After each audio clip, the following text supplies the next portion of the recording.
Kwame Nkrumah stands as a towering figure in African history, celebrated for his pivotal role in Ghana's independence and his enduring legacy in Pan-Africanism. This video explores his journey from a young dreamer to a revolutionary leader who inspired an entire continent. Born in 1909 in Nkrumah, Ghana, which was then the British Gold Coast, Nkrumah was a bright student who pursued education in the United States, earning degrees in economics and theology. His time abroad exposed him to ideas of self-determination, civil rights, and socialism, sparking his vision for African liberation. In 1947, Nkrumah returned to Ghana and joined the United Gold Coast Convention, a political party advocating for independence.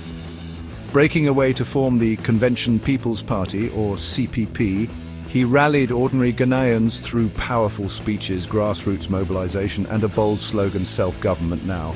His leadership in strikes and protests led to his imprisonment, but strengthened public support. On March 6, 1957, Nkrumah's efforts culminated in Ghana becoming the first African nation to achieve independence. As the nation's first prime minister and later president, Nkrumah championed modernization, building schools, roads, and industries. Nkrumah's vision extended beyond Ghana. He believed in a united Africa, advocating for economic cooperation and political unity.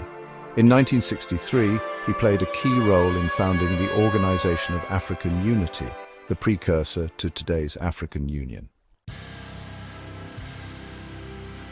Nkrumah's ambitious projects and socialist policies faced opposition, and a 1966 coup ended his presidency.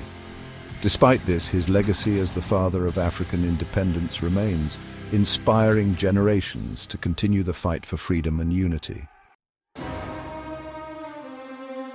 Kwame Nkrumah's life was a testament to courage, vision, and the power of collective action.